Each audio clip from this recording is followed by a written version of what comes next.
again welcome Shashi. And let me begin by asking you what the purpose was of your delegation, what messages you've been giving to others, and how you've been received in the countries you've been at. Thank you, Ken. Okay, well, first of all, good to see you all here. Good morning. I have the privilege of leading this. We can't really call it an all-party delegation, but a multi-party delegation, because we have 41 parties in our lower house of parliament, and 5 of them are represented in my delegation. We also have our former ambassador in Washington with us, and we have been going to these countries as part of a sort of, if you like, a group of delegation. There are 7 going to different regions. Our region was the countries you mentioned: Guyana, Panama, Colombia, Brazil, and the US, in that order. With, in fact, early morning, I beg your pardon, late night, when we first landed in New York, we went to the 9/11 memorial.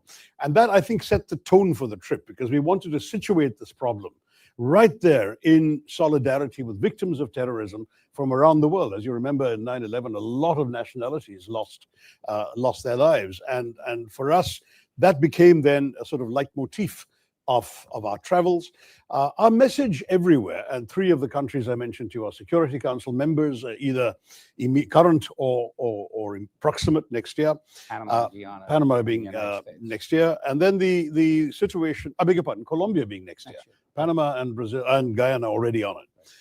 And then for us, the message was very simply to enhance their understanding and appreciation for what we had just been through, and to seek their solidarity in our fight against terrorism.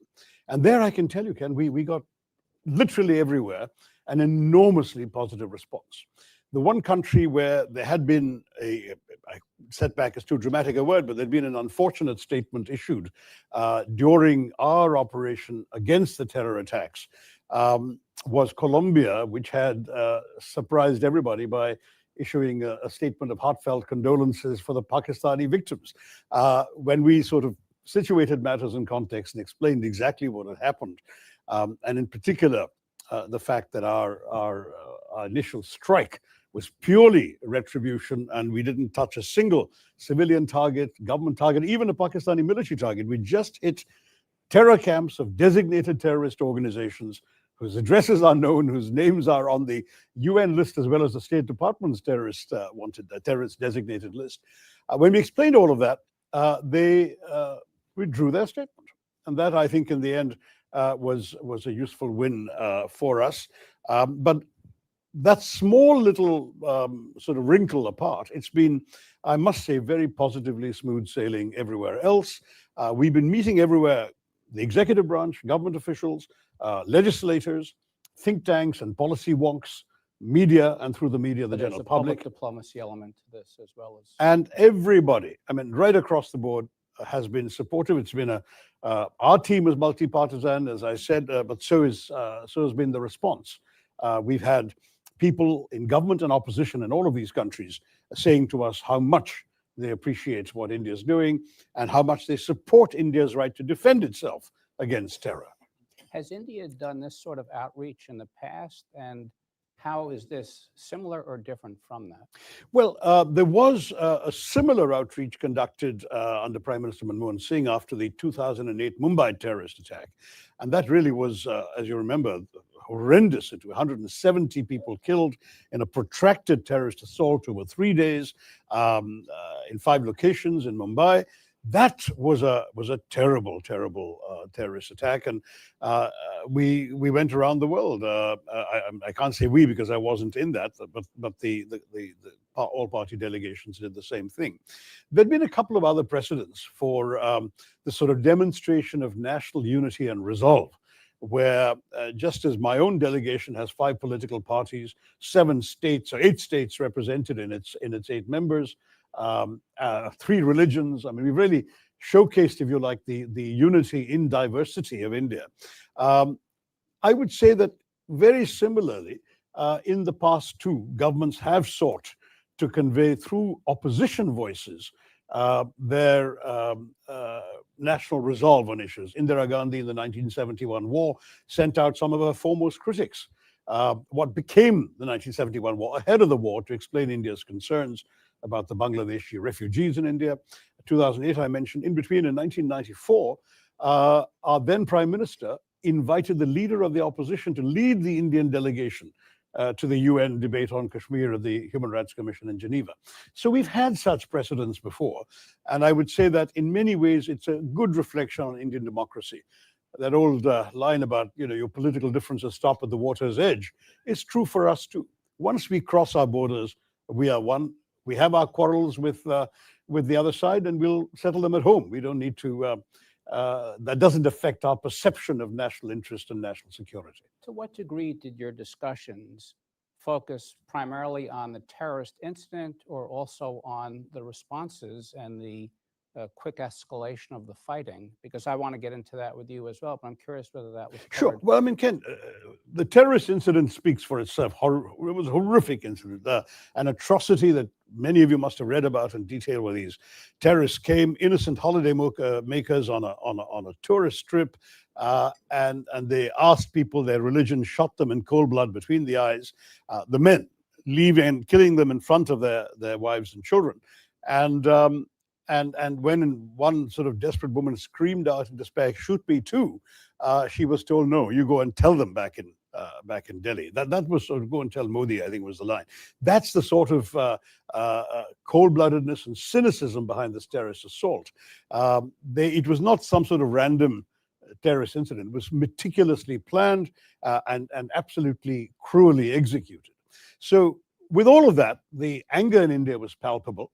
I myself, and as you know, I chair the Foreign Affairs Committee of Parliament, but I wrote in my personal capacity an op-ed urging that this time India had to hit hard, but hit smart.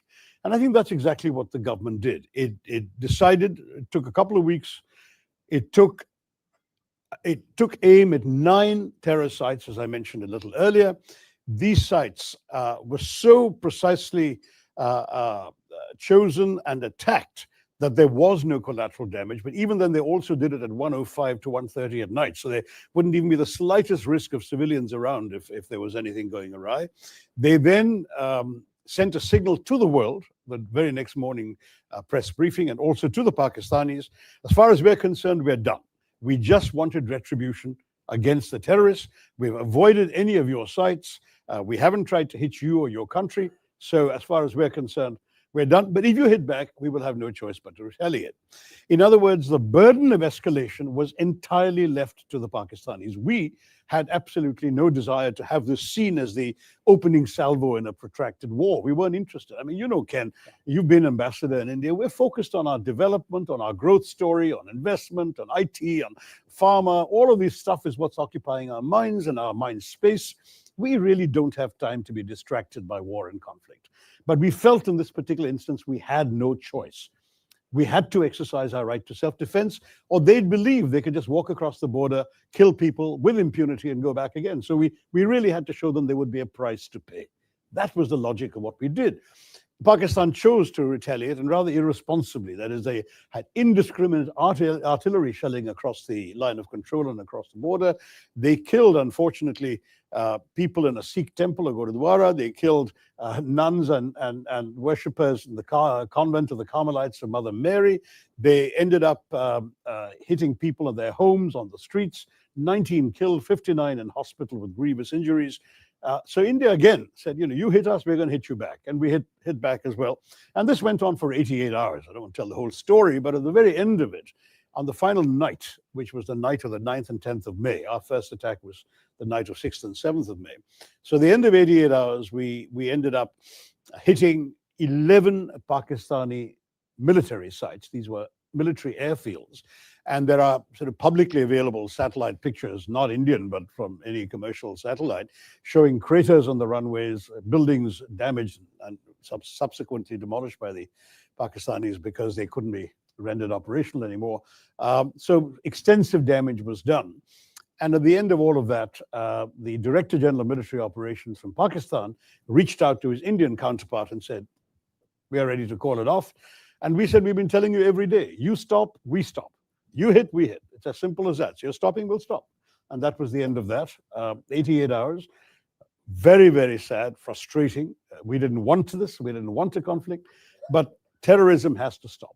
And so our message wherever we went was to tell people, this is what happened, this is what we did in response, we hope you understand. And unanimously, it's been, yes, we understand. But the fact that the fighting escalated so quickly, and there was some concern about the nuclear exchange potentially taking place, is this the new normal? Are we going to be stuck in an endless cycle of sort of attacks and responses? Will this help deter future attacks, or do we have nuclear brinksmanship coming up more and more? I think what happened was so far short of anything remotely approaching a nuclear threshold that the proposition, frankly, is laughable. Our Pakistani friends, I think, like to dangle this nuclear bogey to get all of you excited and anxious. But I mean, if we've got a nuclear power engaged in a war right now for 2.5 years in Europe, and no one has talked about nukes yet, I mean, why would 2.5 days in India suddenly lead to fears of nuclear escalation? And when you think about conflicts between India and Pakistan, there have been 4 wars. And though this is a frustrating and unavoidable incident, it isn't anything like the wars we're talking about in the past. There's been one war since both countries went nuclear, the Kargil War of 1999. And that went on for a month almost, and nobody talked about nukes. This nuclear thing is a bogeyman, and I would urge people not to worry, because, I mean, why would anyone assume that the first option for India, by the way, has already decreed a policy of no first use. So India, in any case, would never brandish a nuclear threat. Pakistan has not declared any such policy. In fact, they've implied the opposite. But we'll have to really wait for them to start seriously threatening this before anyone takes them seriously. And I honestly, on this particular point, nothing we did was an existential threat to Pakistan. It started off as calibrated retribution, and it ended up with some punitive actions against their misbehavior, but nothing more than that. But they did want to elevate that, and according to the press reports, that's what got the United States and some other countries more energized to try to facilitate a ceasefire. Yeah, well, I think that if anyone needed persuading to stop, it was the Pakistanis. And so, I mean, I'm not privy to what happened between the US and Pakistan, but I wouldn't be surprised if some of the messaging from here resulted in precisely what you're suggesting. We didn't need persuading, because from the very first day, and this is on the record because I'm not talking about anything classified here, it was right there from the very first briefing given after the initial strikes. Our message was all throughout: we are not interested in a conflict. We are just showing the terrorists and their handlers, their bases, their launch pads, what's what. This is the price you're going to have to pay. And honestly, every single day, to anyone who asked, and we had, if you look at our foreign minister's Twitter timeline, you'll see so many foreign ministers calling him and so on. Message exactly the same throughout. If they stop, we stop. And so the moment they signal they'll stop, maybe thanks to the US, in which case, many thanks, we stopped. Right. It has been widely reported that Pakistan used some of its newly obtained Chinese technology in terms of jet fighters and missiles, and that India used Israeli drones. It had its S-400 air defenses provided by Russia. It had use of its BrahMos missiles. Were there lessons learned in terms of the capabilities of these technologies? The Pakistanis claim to have shot down some Indian Rafale planes and to have damaged or destroyed one S-400 system. And is there any concern that China is learning lessons from the use of its own technology against India? I mean, you're quite right about the last part of your question, that the Chinese have supplied 81% of Pakistan's defense systems. Or defense is the wrong word, offense systems in many ways. And that 81% is pretty much everything sort of at the cutting edge that Pakistan possesses. I'm not privy to the military analyses of everything that went on. I'm sure, to answer the beginning of your question, that there is a serious amount of assessment taking place. But I think the way the conflict ended speaks for itself. That is that if there were initial strikes from the other side, clearly India was able to breach Pakistan's air defenses and hit their own military fields, And what is more, do so. One of them, the Chaklala or Air Marshal Noor Khan Air Base, is 1.5 kilometers away from their general headquarters of the army in Rawalpindi. So we're talking about an exposure of Pakistani vulnerability that may well have provoked them to come and offer that truce. I mean, I think when you look at the way it evolved, I suspect that our people were quicker to learn lessons while the conflict was going on than the other side, and the results, I think, are pretty clear. In fact, recently the Pakistan Prime Minister made a statement revealing the fact that Indian strikes had gone much farther than Pakistan had anticipated. There were apparently attacks on places as far apart as Hyderabad in the south of Pakistan and Peshawar in the northwest. So you're looking at a pretty impressive demonstration of Indian military capability. Beyond that, I just don't know what the military is talking to each other about. Let me ask one last question and then open up to the floor. Throughout the crisis, the media in both countries provided diametrically opposed assessments of what was going on. Some of it was highly exaggerated, and this was done even without the use of artificial intelligence. And perhaps those different messages enabled each side to claim victory and move forward. But it also raises the question of crisis communications and whether there needs to be enhanced efforts by both India and Pakistan to be able to communicate what's really happening to each other rather than having the media control the narrative. And is this an issue that the two countries are discussing? Is it left to the back channel between the director generals for military operations? But what more can be done to have preventive measures from having an escalation continue uncontrollably? Difficult in democracies, Ken, as you know, because we saw much less of artificial intelligence than we saw of natural stupidity. I mean, if you followed some of the social media accounts, there were, we had bombed Karachi, we had taken Islamabad, God knows what else people were claiming on social media. And I believe that the Pakistanis were no better. There was a lot of nonsense going around. It's partially sort of hyper excitement in the middle of a conflict. Partially, I think, the fog of war. But what was good on the Indian part, and I speak only for the Indian side because I wasn't aware of what's going on the other side, was there were regular systematic briefings conducted by our foreign secretary, the senior civil servant in the foreign ministry, and 2 military officers. And when necessary, more senior military officers. The 2 military officers, by the way, were both women. Yes. And one of them was a Muslim, just to make it very clear. This is not India, Pakistan, Hindu, Muslim, any of this nonsense. It is united India against terror. And that message came across very well as well. But just to say that at the bottom line, India did what it could to put out an official version. And sensible people relied on that. I mean, I personally didn't watch anything else except what was officially coming out, because that's at least reliable, verified, and we know that it's true. Crisis communications, for us, DGMO is the hotline. We do have sort of residual high commissions in both countries, so diplomatic messages can be passed if necessary. But at this point, frankly, when you're fighting and you're actually shooting at each other, the best thing is to leave open the hotline and leave everything else off the table. Okay. Let me open it up now to members of the council. Remember, we're on the record, and if you could state your name and your affiliation and ask your question. Nelson.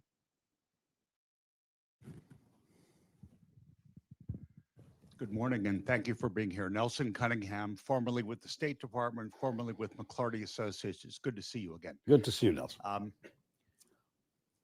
Immediately after the first attack by the terrorists, the United States signaled that, well, that was somebody else's set of issues, we'd stay out of it. Yeah. And within, I think, about 24 hours, the U.S. was, in fact, in trying to mediate. And the vice president was both the one who said, no, it's not our issue, and also the one who came in and weighed in and did.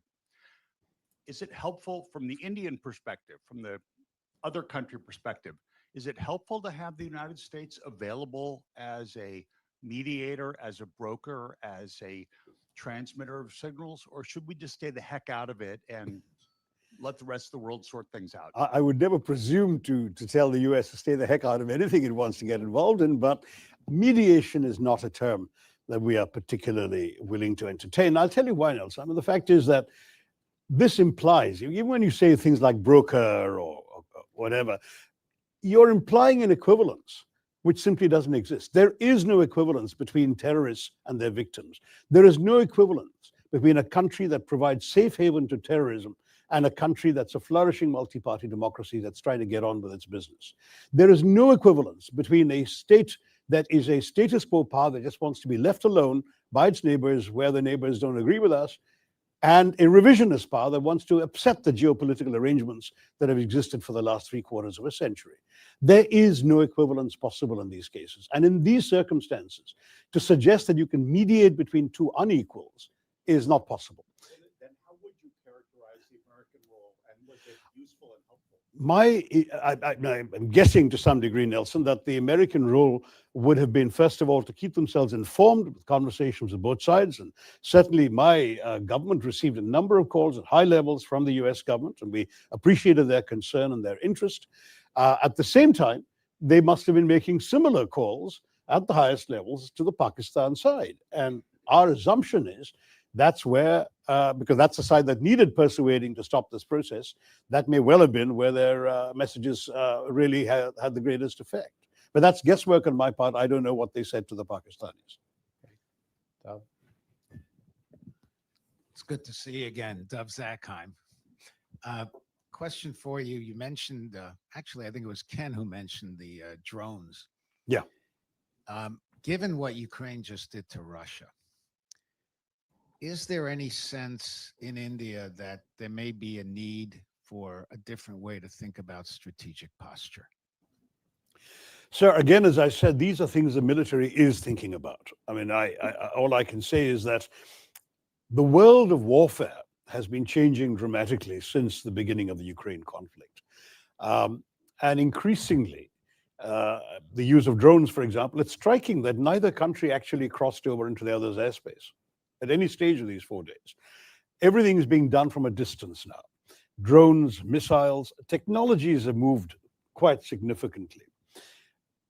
What was old-fashioned and awful and tragic was the indiscriminate Pakistani artillery shelling, which should never have been done in the manner it was. I mean, but you can understand why. We hit terror bases. There are no terror bases in India to hit. There are no terrorist organizations in India listed in the UN or the State Department anywhere else. So what do you hit? You hit civilians. You hit innocent people. That is the asymmetry of this particular conflict. We have tried not just to be precise and calibrated in our response, but we have tried systematically to signal we are not interested in war with Pakistan. We're not interested in attacking Pakistani civilians, ordinary people. This is about India versus terrorism. And as far as we're concerned, situating the problem where it belongs is, if you don't want places in your territory to be hit because they're housing terrorists, why don't you shut down the safe havens? Why don't you arrest these leaders? Why don't you close their bank accounts? Why don't you disband these organizations or call them illegal? If you're not prepared to do any of that, then I'm afraid this is the only way we can deal with it, because we are not going to sit back at our homes and be hit at your convenience. That's not going to happen. Yes.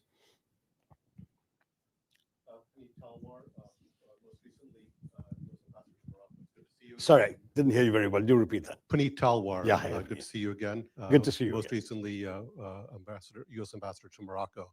And I wanted to ask you, you mentioned that during the engagement, the military engagement, that China's technology was at the top level, was provided to Pakistan. So they had cutting edge technology.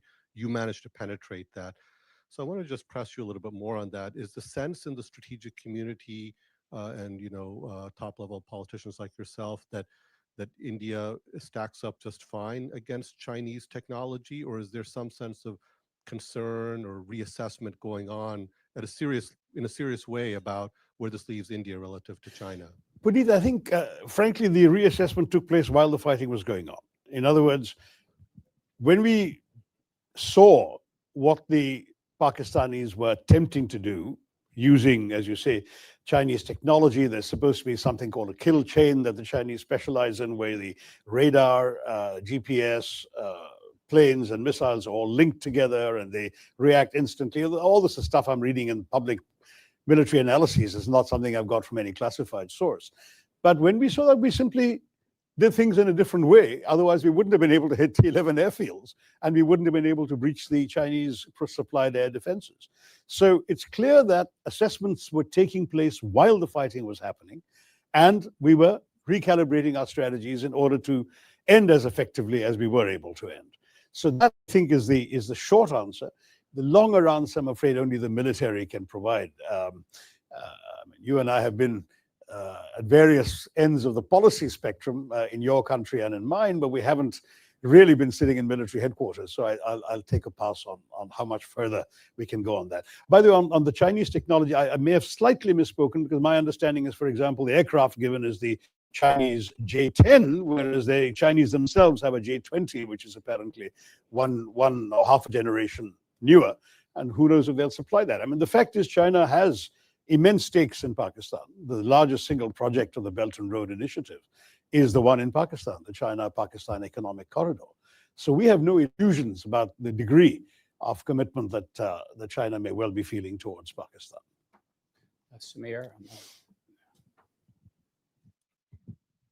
Thank you, sir. Samir Lawani from CSBA. I wanted to ask a question. Leaving aside motives, the question is about effects. So you said that we had to show them that they had to pay a price. My question is, what is your sense of whether Pakistan believes they paid a price, whether the military, the politicians, the civilians, the population? And I ask that in light of the fact that the military army chief received a 5th star. There seems to be a lot of triumphalism. So did they actually feel that price? And does that affect their behavior in the future? I think one of the principal motives for this horrific terror attack, which was signaled, by the way, a few days earlier by a speech by the Pakistani military chief, in which he made the astonishingly bigoted assertion that Muslims could not live in a non-Muslim majority country, which is kind of a bizarre thing to say, given the number of non-Muslim majority countries in which Muslims can be found, including the fact that we have 200 million Muslims in India who are living in peace with their neighbors. And one of them is a member of my delegation, I might add. He's sitting right here. So I just want to say, Sarfraz Ahmed sitting right there. I just say this simply because one of the objectives was clearly to shore up the Pakistani army in a situation where they were deeply unpopular, with the most popular leader in Pakistan sitting in jail for the last couple of years, and the economy stagnant, and the government that they have been running or manipulating not doing very well in public opinion. And clearly, whatever happened in the conflict that was bound to ensue after the terrorist strike, they were going to declare victory for the army. So there was a lot of chuckling in Delhi when the failed general became a field marshal. But I mean, that's the sort of thing that by promoting himself, as you said, that extra star, because that was definitely going to be the army's gain from this fight with India. They wanted, once again, to show themselves as the savior of the nation in the face of attacks by a bigger power. The fact is that they provoked those attacks. We were very happy leaving them alone. We had no desire to start this. But when they provoked these attacks by the terrorist strike, we gave them, if you like, a ready-made opportunity to come up with a narrative they'd already pre-decided they wanted. And so that's all right. That's what happened. We have no particular complaints or regrets. If that makes them feel that they can stop fighting, it saves us the bother of continuing this unnecessary fight. Remember, for India, this war is a distraction. For the Pakistani military, it's fundamental to its sense of importance, its sense of success in its own society. You know, some of you here must have read Voltaire on Prussia. In India, the state has an army. In Pakistan, the army has a state. And the army is going to do always what's in its best interest. That's essentially what we saw happening. But I do want to stress that as far as India is concerned, we don't care what they say to their public. We know what's happened. And frankly, the satellite pictures are not Indian pictures. There is absolutely no evidence that the Pakistan has been able to advance in support of its claim to have inflicted magnificent victories and great damage on India and so on. Absolutely no evidence. 2 videos came out on social media. Both turned out to be from other conflicts and other years, nothing to do with this one. So all I'll say is more power to the Pakistani military than take it anyway. But that's what this is all about in terms of their narrative. Okay, in the back and then here. Yeah.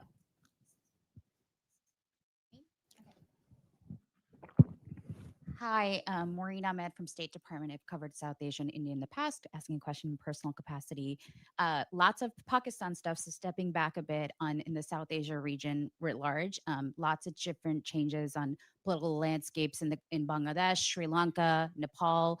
India's had strong relationships in the past, but how is it going to handle these changing landscapes, especially as these countries have a more of a lean now towards China? How are they, recalculating this calculus, especially in Bangladesh, Sri Lanka, nearby?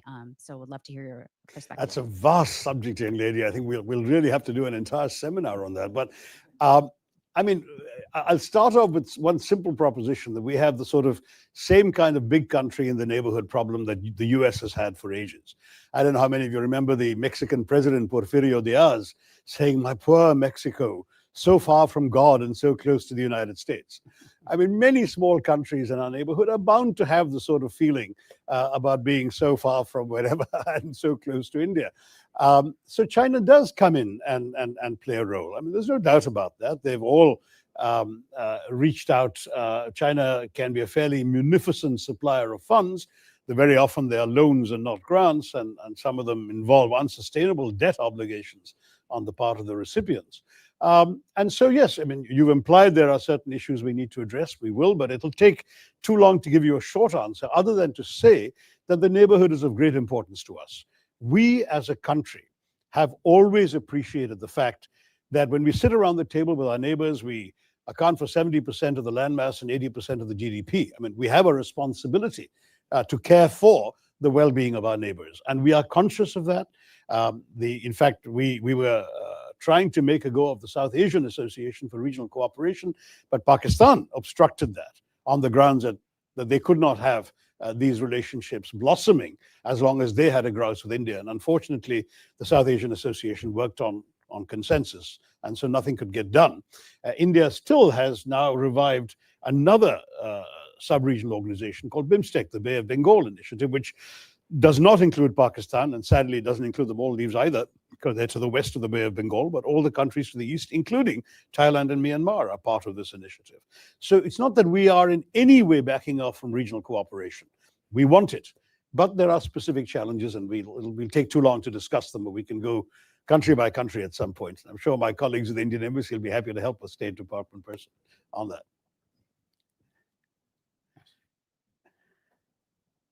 You have to stand up. That shouldn't be allowed. This is my son. Shashi Tharoor of the Washington Post. Definitely asking a question in personal capacity, and mostly to say hi before you go off to your next engagement. Raise the mic. Mostly to say hi before you go off to your next engagement. I'm curious though, on this tour you've been on, various countries in the Western Hemisphere, have any of your government interlocutors asked you to show evidence of Pakistan's culpability in the initial attack? And what do you say to the repeated Pakistani denials of having any hand in the initial attack? Okay, well, I'm very glad you raised this, Ishant. I didn't plant it, I promise you. This guy does this to his dad. Very simply, no one had any doubt, and we were not asked for evidence, but media have asked. And so you are speaking for your tribe in that in 2 or 3 places, media asked this question. Let me say very clearly that India would not have done this without convincing evidence. But there were 3 particular reasons I want to draw your attention to, all of you. The first is that we've had a 37-year pattern of repeated terror attacks from Pakistan, accompanied by repeated denials. I mean, Americans haven't forgotten that Pakistan didn't know, allegedly, where Osama bin Laden was until he was found in a Pakistani safe house right next to an army camp in a cantonment city. That's Pakistan. Mumbai attacks, they denied having anything to do with it. One of the terrorists was captured alive. His name, his identity, his address in Pakistan, everything was revealed. Under interrogation, he told us where he was trained, what was done. The US intelligence, as well as ours, recorded the chilling voice of the Pakistani handler giving minute-by-minute instructions to the killers in Mumbai, telling them where to go. And they were monitoring Indian TV and saying, there are people hiding on the 3rd floor of that hotel, go and shoot them there. This kind of thing is going on. Your sources recorded this too. So we know what Pakistan's all about. They will dispatch terrorists. They will deny they did so until they're actually caught with red hands. That's the first. So I agree you're going to say, but that's circumstantial. Sure. Second point. The moment this happened, within 45 minutes or so of this happening, the terrorist attack, a group called the Resistance Front claimed credit.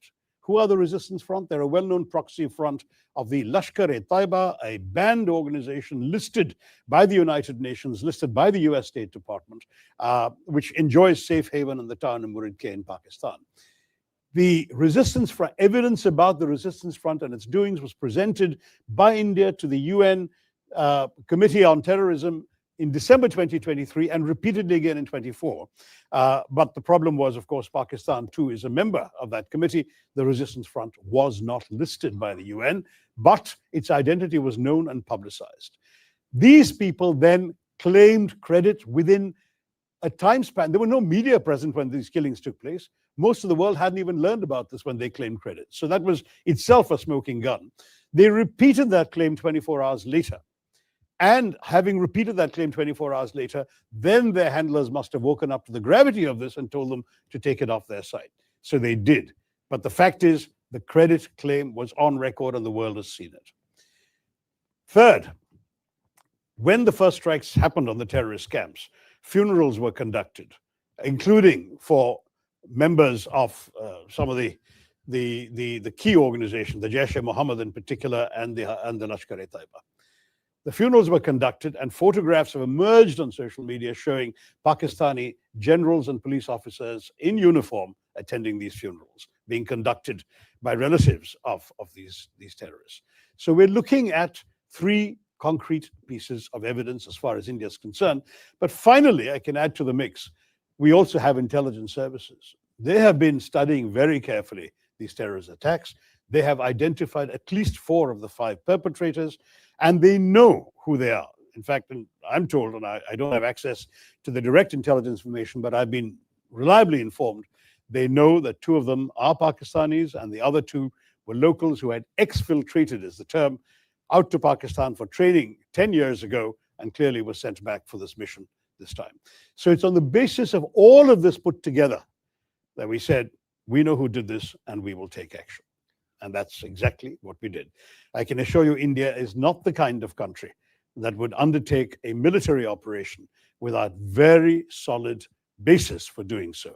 This was not some random terror attack. I must say our government counts 24 terrorist attacks in the course of last year emanating from Pakistan, but none of them required this kind of response. We dealt with them. We either got the terrorists or killed them, minimal damage, very little loss of life. We dealt with it.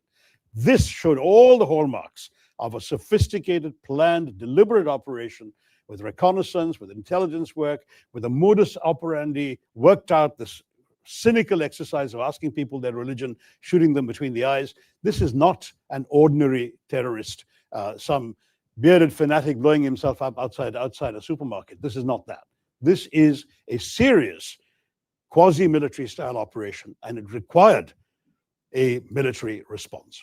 As I mentioned, we have a hard stop at this time, and I regret we can't have more questions, but I want to thank very much our speaker, Dr. Tharoor, and thank all of you. There will be a posting on the council website of the transcript and video of today's meeting. So thank you again, Shashi. It's great. Thank you very much.